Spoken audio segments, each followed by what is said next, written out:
ये हमारा पास पेपर का क्वेश्चन है, इसको डिस्कस करते हैं। इसमें आपको लेबर की डबल एंट्रीज पास करनी है, ठीक है, और ग्रॉस पे, नेट पे, ये सारे कॉन्सेप्ट्स अप्लाई होंगे। इस सवाल में आपके सामने लिखा हुआ है Pakaya limited manufactures special tools, information pertaining to payroll cost for the month of April 2010 is as under. इसके बाद आपके पास डिपार्टमेंट्स हैं, मशीनिंग, असेंबली, टूल रूम और warehouse. Gross salaries excluding overtime की अमाउंट्स हैं, और उसके बाद फिर इनकम टैक्स की डिडक्शंस हैं। अच्छा, अब मशीनिंग और असेंबलिंग जो है वो मेरे सर्विस कॉस्ट सेंटर्स होते हैं। सर्विस कॉस्ट सेंटर समझते हो ना? और जो मेरा टूल रूम और वेयर हाउस है वो दोनों मेरे जो है वो वेयर हाउस और मशीनिंग और असेंबली मेरे प्रोडक्शन कॉस्ट सेंटर्स हैं, और जो टूल रूम है और वेयर हाउस है वो मेरे सर्विस कॉस्ट सेंटर्स हैं। अब बताओ क्या करेंगे हम।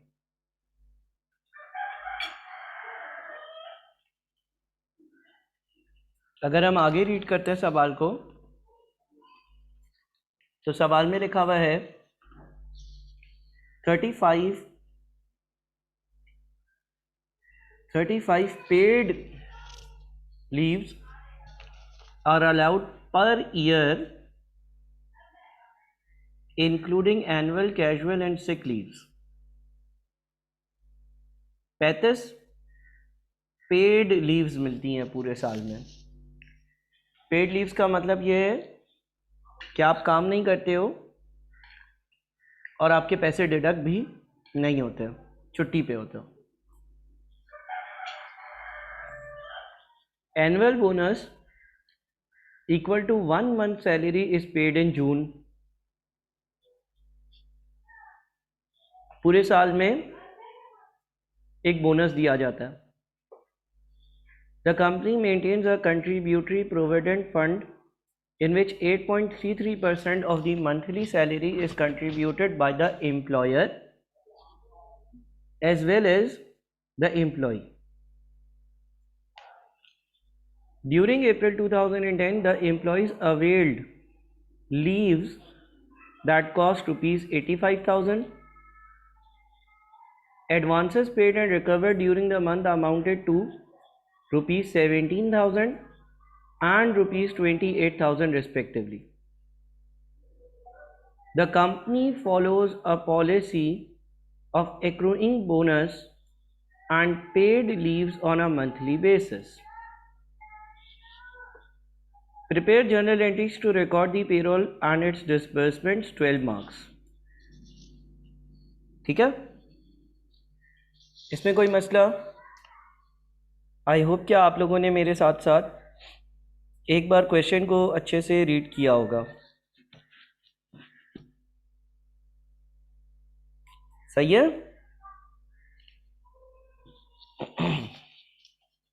अच्छा जी, अब देखो, एक मैं यहाँ पर वर्किंग करता हूँ आप लोगों के सामने।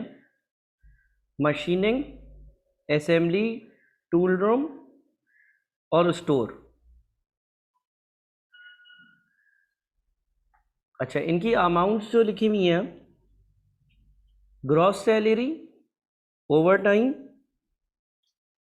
ठीक है। ग्रॉस सैलरी जो है वो लिखी हुई है 1,000, फिर 400,000, उसके बाद अगला क्या है 25,000, और अगला क्या है 75,000। ओवर टाइम है 75,000, 40,000, 5,000 एंड 15,000।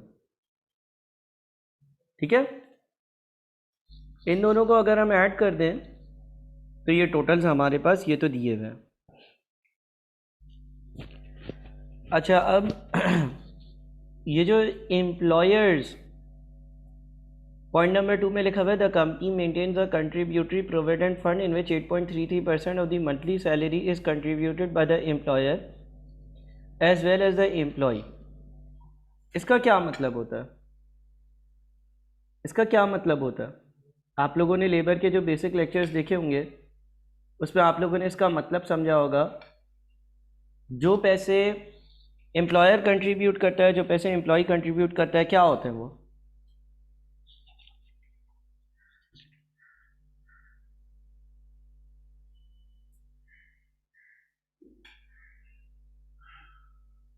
जो पैसे एम्प्लॉयर देता है क्या वो कंपनी का एक्सपेंस है?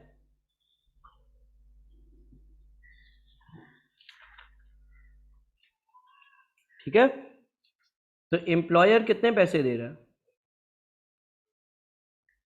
Employer contribution to fund, employer कितने पैसे देगा?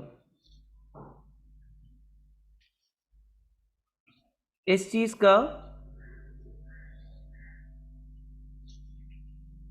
इस अमाउंट का 8.33333333%। ये बात क्लियर है? जो हमारी ग्रॉस सैलरी होती है परसेंटेज उस पर अप्लाई होती है। सही है?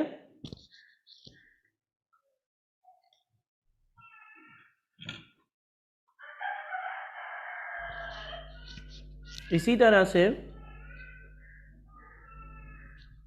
हर ग्रॉस सैलरी पर मैंने ये परसेंटेज अप्लाई कर दी। जितनी भी मेरे पास ग्रॉस सैलरीज थी उस पर मैंने ये परसेंटेज अप्लाई कर दी। ये एम्प्लॉयर कंट्रीब्यूशन टू फंड है। सही है? मैं अलग अलग कैलकुलेशंस कर रहा हूँ, ये एम्प्लॉयर कंट्रीब्यूशन टू फंड है। अच्छा जी, अब बोनस बताओ, बोनस कितना होगा?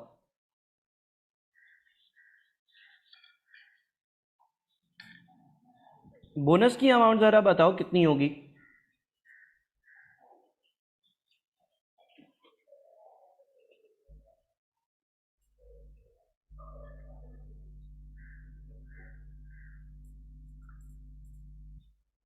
देखो, टोटल एनुअल बोनस कितना है?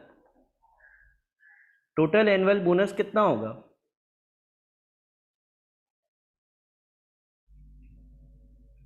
एक सैलरी, यानी कि टोटल एनुअल बोनस होगा फॉर एग्जाम्पल मशीनिंग वालों का 1 मिलियन, है ना? अगर आप पॉइंट नंबर 6 देखते हो ना, तो उसने बोला हुआ है the company follows a policy of accruing bonus and paid leaves on a monthly basis. और अगर आप पॉइंट नंबर 2 देखते हो तो वो बोलता है annual bonus equal to 1 month salary is paid in June. इसका मतलब ये है कि हर महीने हर महीने मैं एंट्री पास करता हूँ profit and loss account debit, provision for bonus credit. हर महीने मैं एंट्री पास करता हूँ profit and loss account debit, provision for bonus credit. क्योंकि यहाँ पे 6 में लिखा है ना, the company follows a policy of accruing bonus and paid leaves on a monthly basis. तो आप क्या करते हो? आप प्रॉफिट एंड लॉस अकाउंट में एक्सपेंस बुक करते रहते हो और उसकी एक प्रोविज़न बुक करते रहते हो। अच्छा, जब जून का महीना आता है तो जून में आप बोनस पे करते हो। तो जब बोनस पे होता होगा, आप माशाल्लाह से अब अकाउंटिंग जानते हो, हर महीने में P&L डेबिट और प्रोविजन फॉर बोनस क्रेडिट कर रहा हूँ। जब जून में पेमेंट करूंगा तो कितनी पेमेंट होगी? पूरे साल की एक साथ होगी ना? कितनी होगी? क्या एंट्री पास होगी?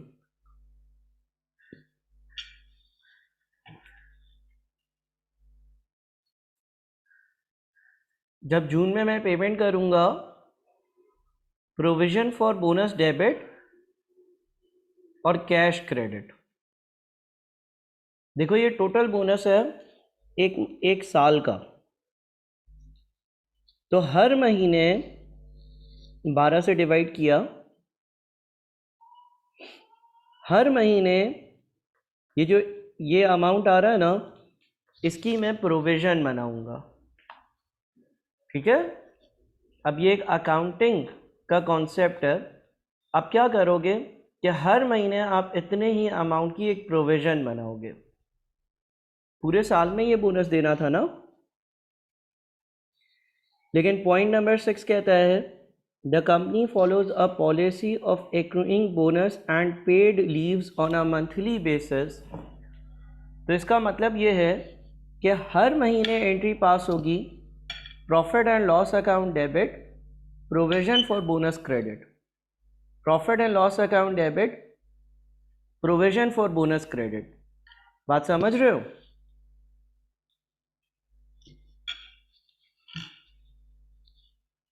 और साल के एंड में प्रोविजन के अकाउंट को डेबिट कर ख़त्म किया जाएगा और 12 बार 833,333 जमा होगा ना, तो वो 1 मिलियन हो जाएगा, वो पे कर दिया जाएगा। ठीक है, तो जो बोनस की अमाउंट है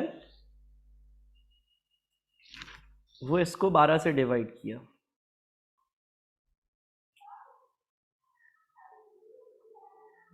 ये हर साल की बोनस की अमाउंट हो गई। क्लियर है? सॉरी, हर महीने की। हम तो अप्रैल की बात कर रहे हैं ना, हम अप्रैल की बात कर रहे हैं। एक महीने की जो बोनस की अमाउंट आपने एक्रू करनी होगी। अच्छा, इसी तरह से मुझे एनुअल लीव्स का बताओ बेटा, और जल्दी बताओ ज़रा, तुम लोग बहुत देर लगाते हो। जल्दी से मुझे बताओ, एनुअल लीव्स जो है उसका भी यही है कि हर महीने प्रोविजन बनेगी और एक साथ पे होगा।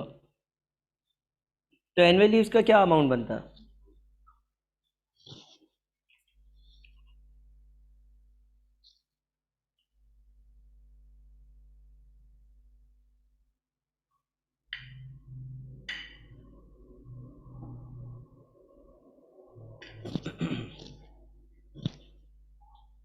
कैसे आया ये अमाउंट कायनात?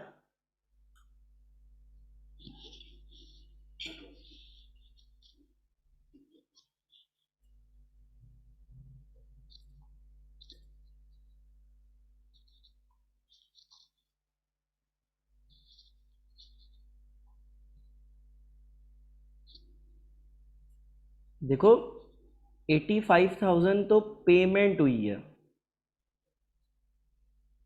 या लोगों ने अवेल करी है इतने की लीव। जब हम अपने एनुअल लीव्स की प्रोविजन बनाएंगे ना,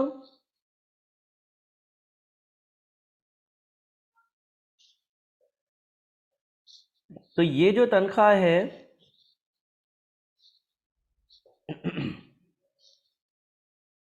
देखो, जो तनख्वाह है ना, वो 360 डेज की तनख्वाह है। जो ऊपर तनख्वाह है वो 360 डेज की तनख्वाह है।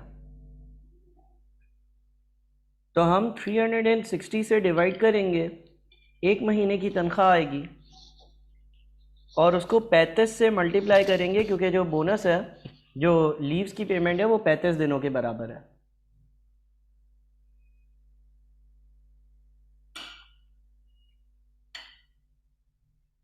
ठीक है,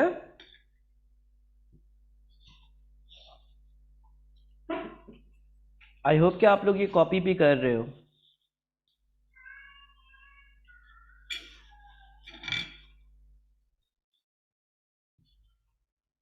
इसी तरह से बाकियों का भी ये अमाउंट आ गया।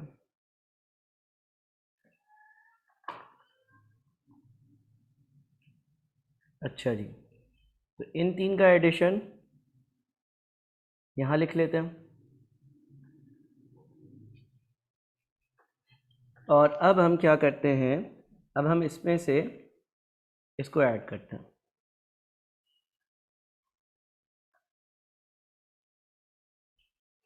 अच्छा, अब ये ग्रॉस आ गया अमाउंट, इसमें से डिडक्शंस हटेंगी ना, ताकि नेट पर हम चले जाएं। डिडक्शंस क्या क्या होंगी सवाल में? आप लोगों के पास लेबर कॉस्टिंग की एक बड़ी बेसिक सी वीडियो है। लेबर कॉस्टिंग की उस बेसिक वीडियो में कुछ डिडक्शंस की बात थी। डिडक्शंस क्या क्या होंगी बताओ प्यारे बच्चों?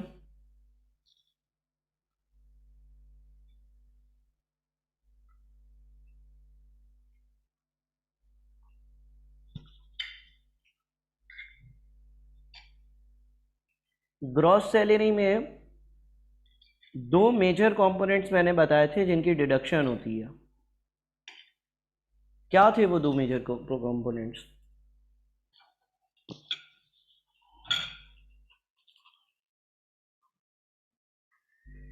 क्या टैक्स है deduction?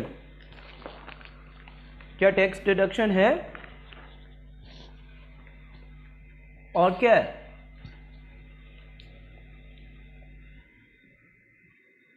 Employees contribution to fund. आपके पास ये दो तरह की डिडक्शंस हैं। ये भी अगेन बेसिक लेक्चर्स में आप लोग पढ़ चुके हो। तो टैक्स जो है वो तो 25,000 और 15,000 है।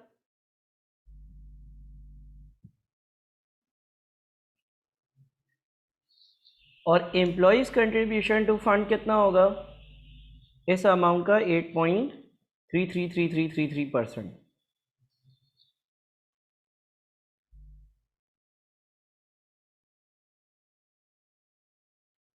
ठीक है। देखो जो बेसिक वीडियो लेक्चर मैंने आप लोगों को दिए हैं लेबर कॉस्टिंग में, इसमें ये दोनों बातें। अब नेट अमाउंट क्या आएगा बताओ? नेट अमाउंट क्या बनता है?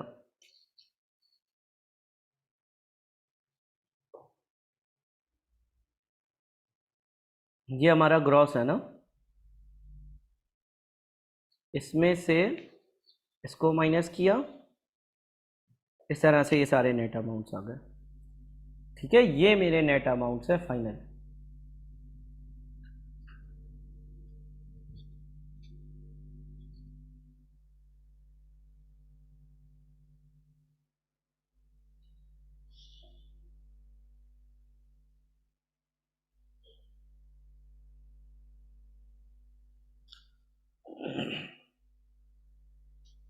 ठीक है भाई,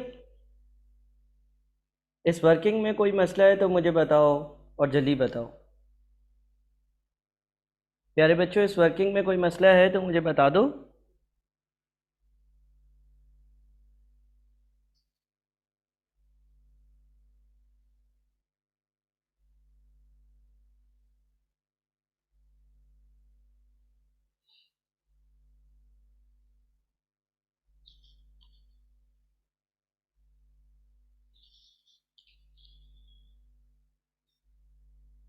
देखो जो अवेड लीव्स होंगी वो डबल एंट्रीज में आएंगी।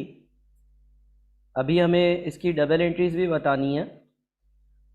अभी तो हमने सिर्फ और सिर्फ वर्किंग करी है कि हमारी ग्रॉस और हमारी जो नेट पे होगी वो क्या होगी।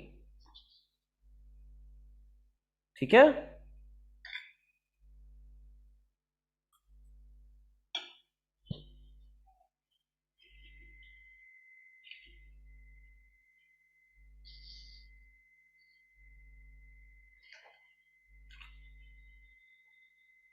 अच्छा, अब मैं यहाँ पर इसका टोटल का कॉलम भी बना देता हूँ।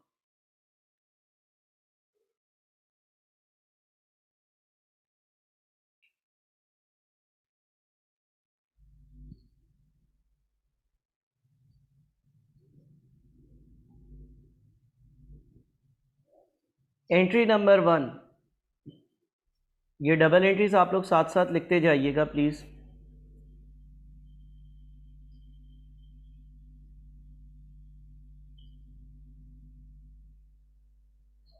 एंट्री नंबर 1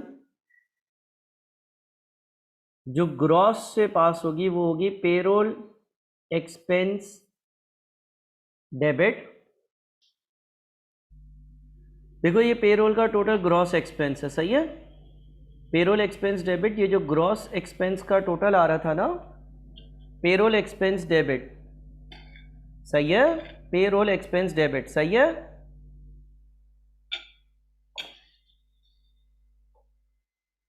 क्लियर है?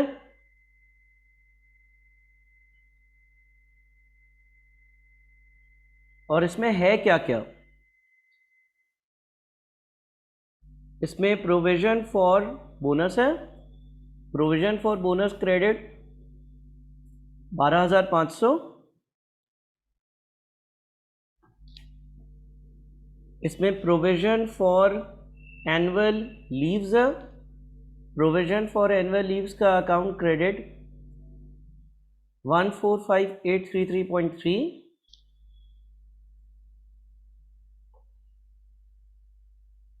इसमें employees contribution to provident fund है,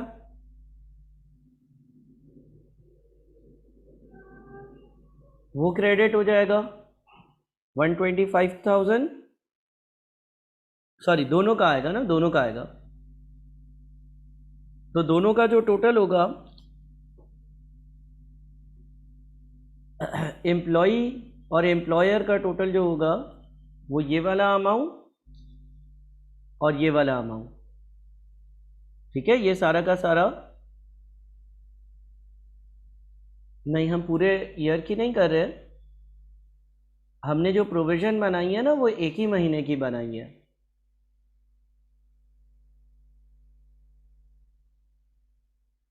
ठीक है।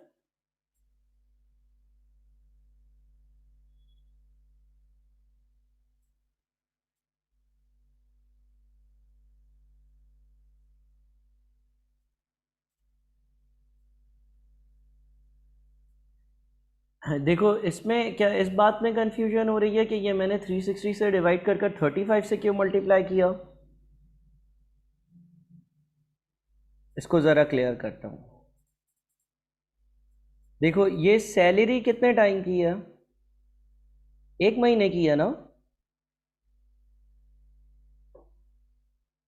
तो 12 महीने की सैलरी कैसे आएगी? 12 महीने की सैलरी कैसे आएगी? 12 महीने की सैलरी कैसे आएगी? 12 से मल्टीप्लाई कर ये जो 1 मिलियन की सैलरी है, ये 1 महीने की सैलरी है ना, 1 मिलियन तो 12 महीने की सैलरी हो गई इतनी। 12 महीने की जो पेड एनुअल लीव्स है उसकी अमाउंट इस तरह से आएगी, 12 महीने की salary divided by 365 multiplied by 35, 12 महीने की है ना, ये अब आया अमाउंट पूरे साल का, इसको आप 12 से डिवाइड कर दो, बात वही है। देखो मैच कर रहा,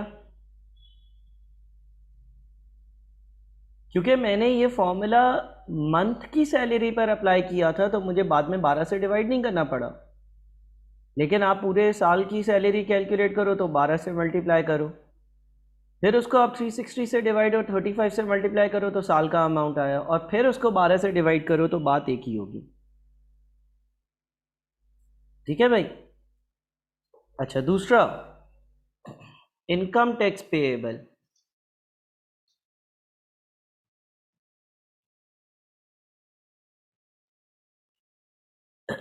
इनकम टैक्स पेएबल भी डिडक्ट होता है हमारी सैलरी से, ठीक है ना। इनफैक्ट आप ये भी कर सकते हो कि इस एंट्री को भी दो हिस्सों में बांट दो। पहले क्या करो, आप करो पेरोल एक्सपेंस डेबिट, यानी कि इससे पहले आप एक और एंट्री पास कर लो, पेरोल एक्सपेंस डेबिट या profit and loss account debit, और पेरोल पेएबल क्रेडिट, ठीक है। मैं इसका एक ऑल्टरनेटिव, पहली एंट्री का ऑल्टरनेटिव दे रहा हूँ, पहली वाली एंट्री का ऑल्टरनेटिव दे रहा हूँ, ठीक है ना। ये दूसरा तरीका देख लो, ये दूसरा तरीका देख लो। दूसरे तरीके में हमने क्या किया, पेरोल एक्सपेंस डेबिट किया, पेरोल पेएबल क्रेडिट किया।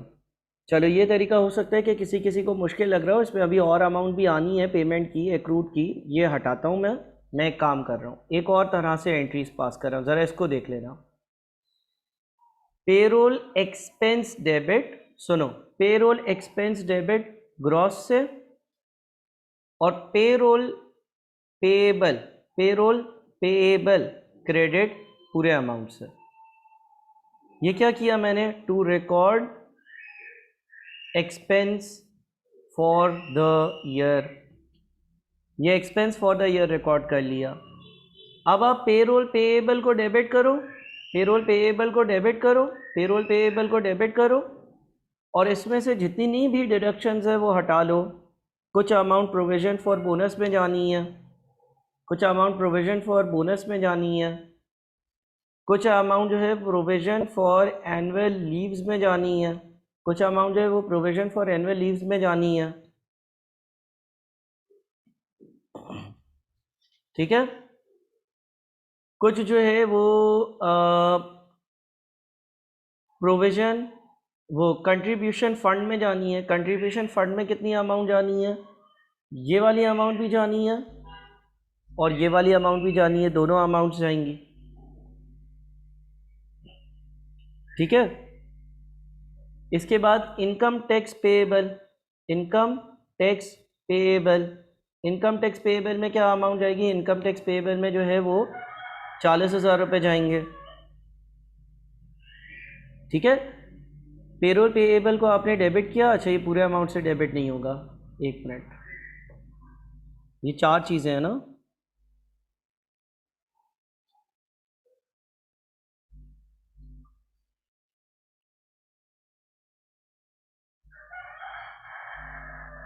ठीक है, देखो पहले तो पेरोल एक्सपेंस डेबिट किया ग्रॉस अमाउंट से, फिर उसमें से जितनी भी डिडक्शंस होनी थी ये मैंने डिडक्शंस रिकॉर्ड कर ली सारी, जितनी भी डिडक्शंस होनी थी वो डिडक्शंस रिकॉर्ड कर ली सारी।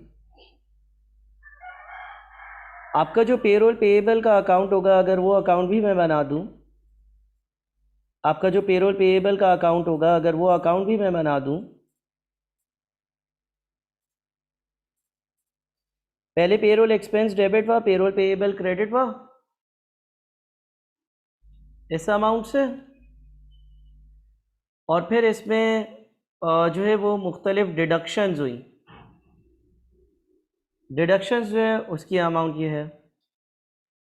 तो आफ्टर डिडक्शंस अभी भी कितना पेएबल बच गया, इसमें से इसको माइनस करते हैं 147,000 का। यहाँ तक समझ में आया?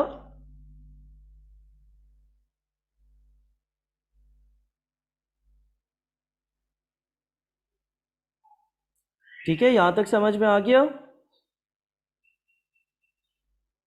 अच्छा, अब जब आप बाकी अमाउंट की पेमेंट करोगे तो आप बैंक से अगर लेट से पेमेंट कर रहे हो, अगर लेट से बाकी अमाउंट की बैंक से पेमेंट कर रहे हो तो ये पेमेंट भी हो जाएगी। ठीक है, अगर पेमेंट कर रहे हो तो, अगर पेमेंट कर रहे हो, पेमेंट की अलग एंट्री पास कर लेते हैं। पेरोल पेएबल डेबिट बचा हुआ अमाउंट, और बैंक अकाउंट क्रेडिट बचा हुआ अमाउंट। तो इस तरह से आपकी जो पेमेंट है वो भी बैंक के ज़रिए पूरी की पूरी हो जाएगी, और मैं एज्यूम कर रहा हूँ कि कोई ब्रॉड डाउन कैरी डाउन नहीं है।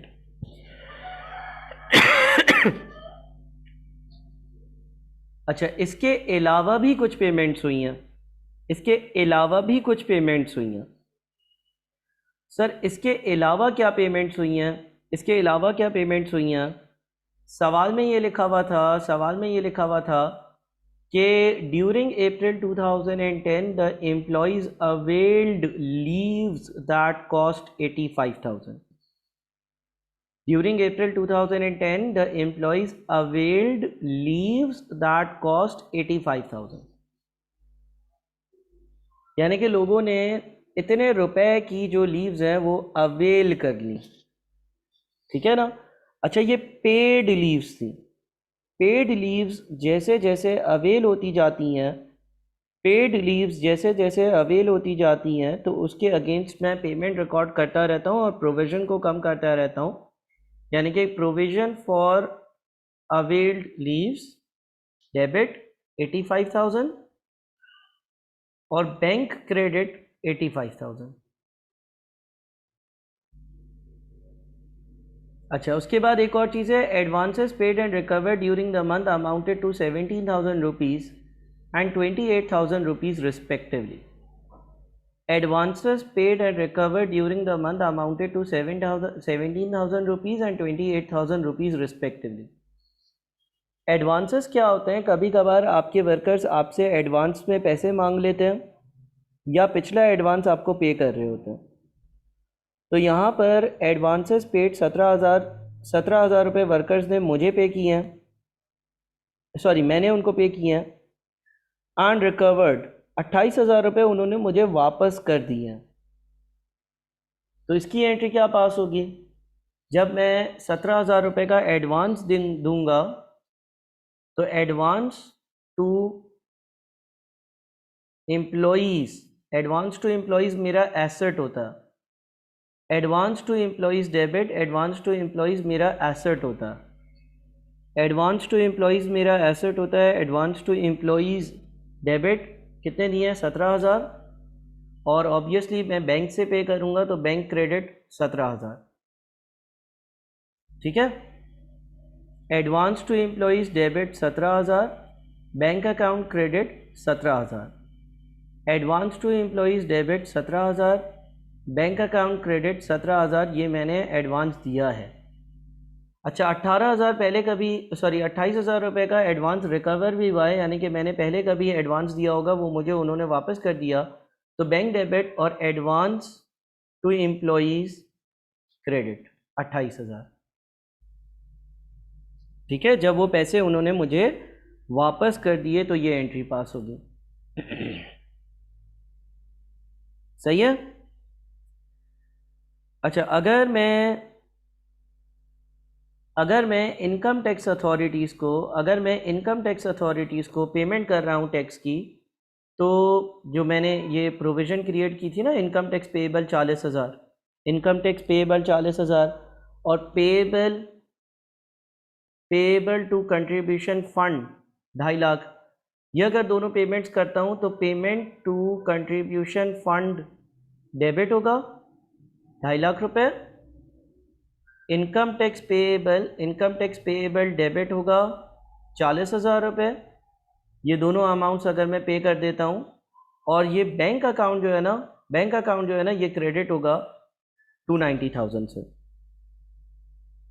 Payable to contribution fund debit, जो ये मैंने लायबिलिटी क्रिएट की थी इसको पे कर दिया, एज्यूम कर रहा हूँ। इनकम टैक्स डेबिट 40,000, ये जो इनकम टैक्स की लायबिलिटी थी इसको पे कर रहा हूँ, बैंक से पे करूँगा तो 290,000 पे हो जाएंगे।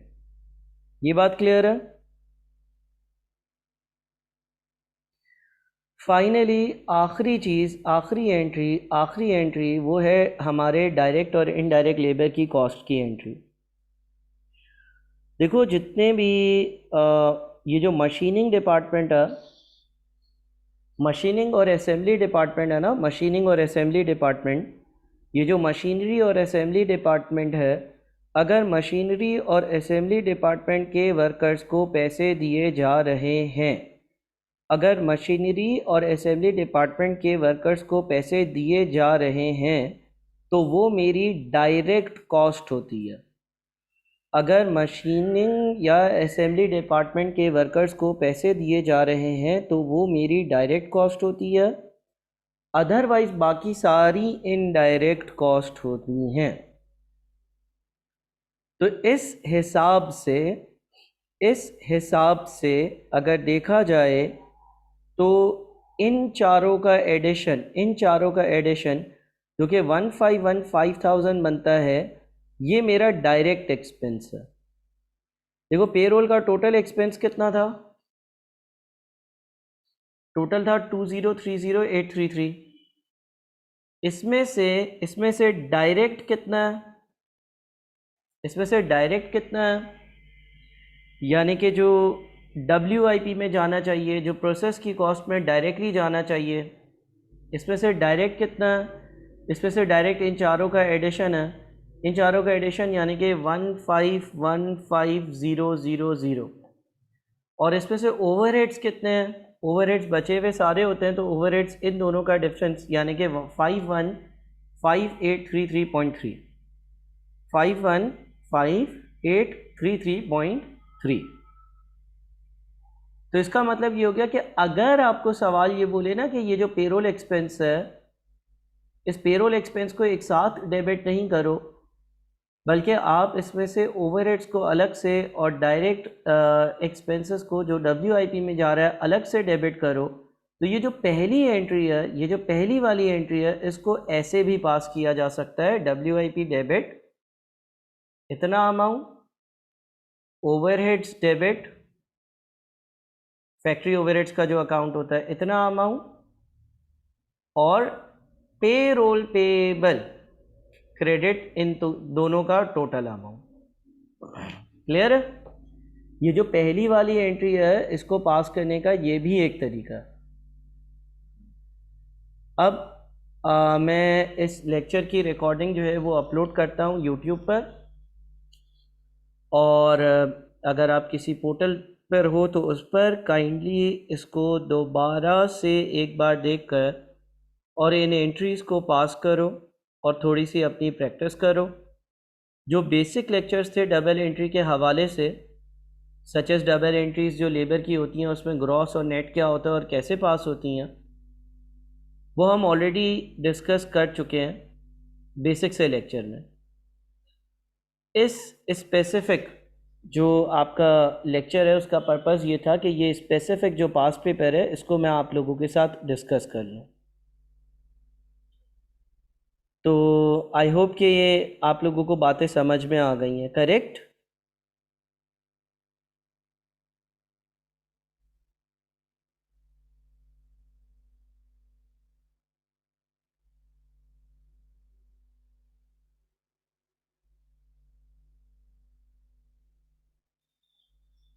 चलो भाई, अल्लाह हाफ़िज़। काइंडली इस लेक्चर की रिकॉर्डिंग दोबारा से ज़रूर देखना। बहुत शुक्रिया।